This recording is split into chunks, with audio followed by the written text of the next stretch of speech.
നമ്മുടെ ഇരുമ്പ് പാലം അതെല്ലാവർക്കും ആ കാലത്തെപ്പറ്റി ചിന്തിക്കുമ്പോൾ ഒരു നൊമ്പരമായി, ഒരു ഗൃഹാതുരത്വമായി നമ്മുടെ മനസ്സിലേക്ക് എത്താൻ കാരണം നമുക്കായി ഒരുക്കിയ ആ പ്രകൃതി ഭംഗിയുടെ ആ ദൃശ്യ വിസ്മയം. അതാണ് നമ്മളെപ്പോഴും കൊടകിലേക്ക് ഇടക്കിടക്ക് വരാനും പഴയകാല ഓർമ്മകൾ പുതുക്കാനൊക്കെ നമ്മെ പ്രേരിപ്പിക്കുന്നത്.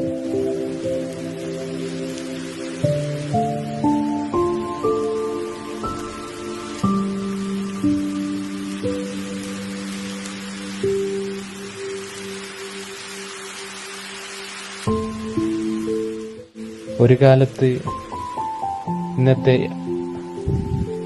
ആ പഴയ തലമുറ അവരുടെ ചെറുപ്പകാലത്തെ ഓർമ്മകളിലെ ഇരുമ്പാലത്തിൻ്റെ പിന്നിലൂടെ ഒഴുകുന്ന പുഴയും ആ പുഴയിലൂടെ വേനൽക്കാലത്തെ ആ ശാന്തതയും മഴക്കാലത്തെ ഭീമാകാരമായ ശബ്ദത്തോടെയുള്ള ഒഴുക്കും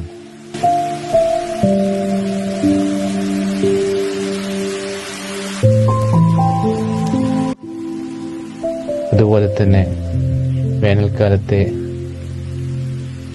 ആ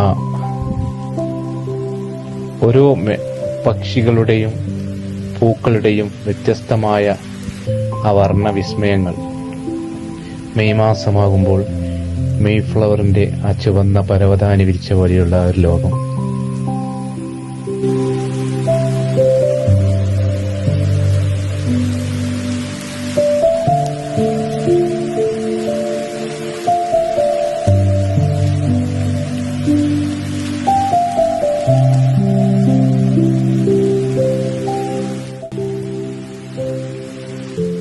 ഓരോ മേഖലയിലും നമുക്ക് കണ്ണിനും മനസ്സിനും കുളിർമയേകുന്ന ഒരു ദൃശ്യവിസ്മയമാണ് ശരിക്കും കൊടകെന്ന് പറയുന്നത്.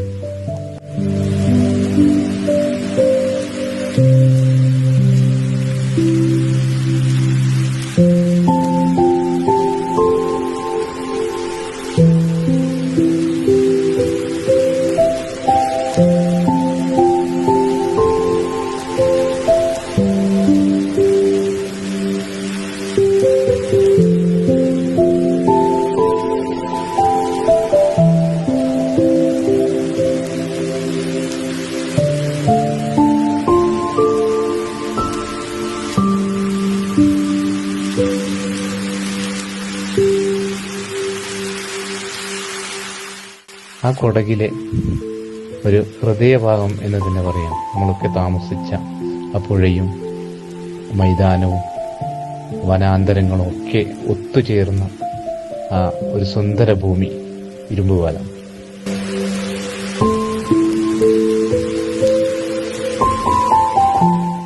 അവിടെ ജീവിച്ച ആ കാലഘട്ടത്തിൽ അനുഭവിച്ച ഓരോരുത്തർക്കും ആ കാലഘട്ടം ഒരു ഭാഗ്യം, സന്തോഷം ഒക്കെ നൽകിയ ഒരു കാലഘട്ടമായിരുന്നത്. അതുകൊണ്ടാണ് നമ്മൾ പുതിയ തലമുറയിലെ ആൾക്കാരൊക്കെ ഇടയ്ക്ക് ഇവിടെ വരികയും ആ പുഴയും ആ സ്കൂൾ ഗ്രൗണ്ടും ആ മൈതാനവും അതൊക്കെ കണ്ട് ആസ്വദിച്ചു പോകുന്നത്. ആ ഒരു ഭംഗി നിങ്ങളിലേക്ക് എത്തിക്കുക എന്നുള്ളൊരു ഉദ്ദേശത്തിലാണ് ഇത്തരം ഒരു ദൃശ്യാവിഷ്കാരം നിങ്ങളുടെ മുന്നിലേക്ക് അവതരിപ്പിക്കുന്നത്.